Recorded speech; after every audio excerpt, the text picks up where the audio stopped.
अगर हम बात करें पिछले हफ्ते की तो गोल्ड, सिल्वर, क्रूड और कॉपर के भावों में हमने काफ़ी बड़ी वॉलेटिलिटी होते हुए देखी।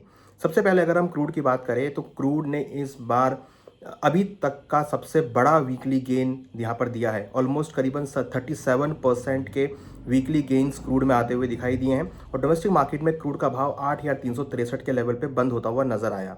वहीं अगर हम इंटरनेशनल मार्केट की बात करें तो ब्रेंट ने करीबन $92 पर आउंस का लेवल टेस्ट किया।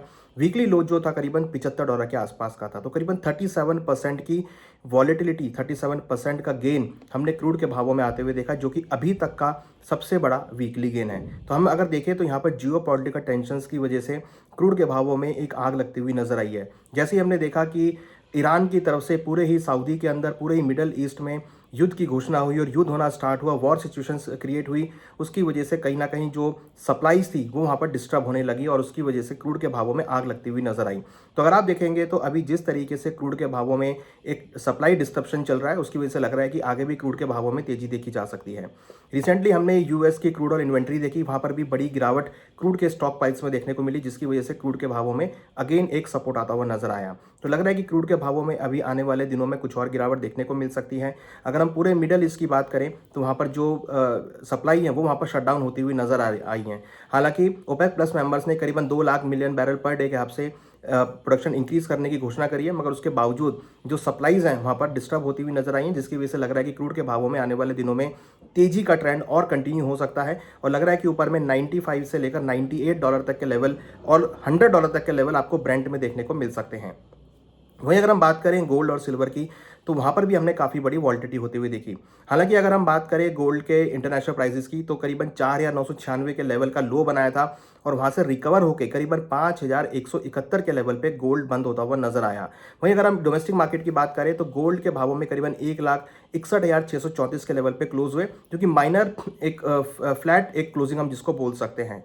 वहीं सिल्वर के भावों में भी हमने एक अच्छी खासी उठापटक होती हुई देखी। सिल्वर के भाव करीबन 2,68,225 के लेवल पे क्लोज होते हुए बंद होते हुए नजर आए, जहां पर हमने 5% की गिरावट होती हुई देखी। हालांकि इंटरनेशनल मार्केट में भी हमने देखा कि सिल्वर के भावों में ऑलमोस्ट $77 के लो बने थे, वहां से रिकवर होकर करीबन $84 के आसपास सिल्वर के भाव बंद होते हुए नजर आए। तो हमने देखा पिछला हफ्ता में हमने गिरावट भी देखी, बट प्राइसेस जो थे वो लोअर लेवल से रिकवर होते हुए नजर आए, तो कहीं ना कहीं लोअर लेवल पे खरीदारी देखने को मिली। और कहीं ना कहीं अगर आप इसको कोरिलेट करें तो जिस तरीके से क्रूड के भाव बढ़े हैं उसकी वजह से एक जो सेफ हेवन डिमांड है, जो एक डिमांड अगेन अनसर्टेनिटी है, डिमांड अगेन इन्फ्लेशन है, वो गोल्ड और सिल्वर में देखने को मिली।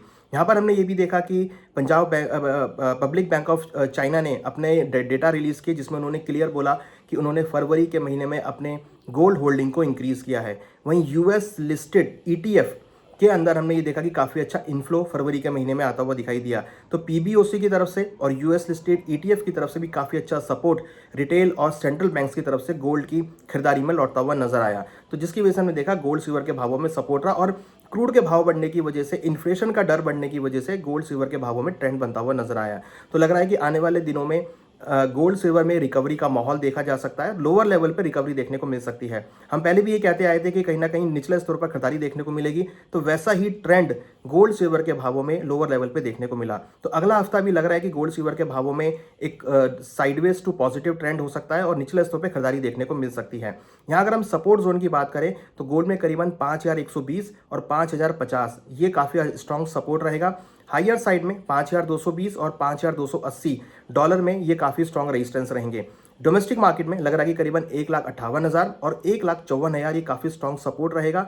हायर साइड में 1,64,000 और 1,68,000 ये स्ट्रॉन्ग रेजिस्टेंस रहेंगे। तो यहाँ पे कहीं ना कहीं बढ़त के साथ ट्रेंड देखने को मिल सकता है। वहीं अगर हम सिल्वर की बात करें तो सिल्वर में 85 और $88 काफ़ी स्ट्रॉन्ग रेजिस्टेंस रहेंगे एंड डाउन साइड में करीबन 78 और 76 ये इंपॉर्टेंट सपोर्ट जोन रहेंगे। डोमेस्टिक मार्केट में 2,62,000 और 2,57,000 स्ट्रॉन्ग सपोर्ट रहेंगे। हायर साइड में 2,73,000 और 2,80,000 ये रेजिस्टेंस जोन रहेंगे। लगता है कि यहाँ पर भी निचले स्तर पर खरीदारी देखने को मिल सकती है और जिस तरीके से सेंट्रल बैंक्स की डिमांड बढ़ रही है, जिस तरीके से रिटेल डिमांड बढ़ रही है, उससे लग रहा है कि गोल्ड सिल्वर को सपोर्ट आ सकता है। और डेफिनेटली जो इन्फ्लेशन का कंसर्न है, जो जियोपॉलिटिकल कंसर्न्स हैं, तो एक सेफ हेवन डिमांड भी गोल्ड सिल्वर में देखी जा सकती है।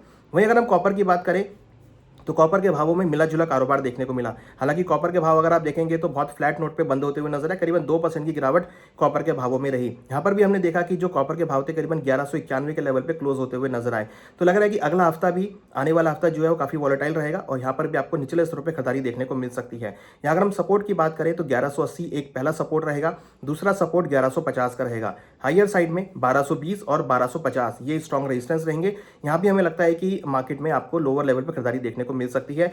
सेफ हेवन डिमांड और डॉलर की वीकनेस का असर यहाँ पर देखा जा सकता है। तो अगर हम ओवरऑल बात करें तो अगला हफ्ता भी काफ़ी पॉजिटिव रह सकता है और आपको निचले स्तरों पर गोल्ड, सिल्वर, क्रूड, कॉपर में खरीदारी देखने को मिल सकती है।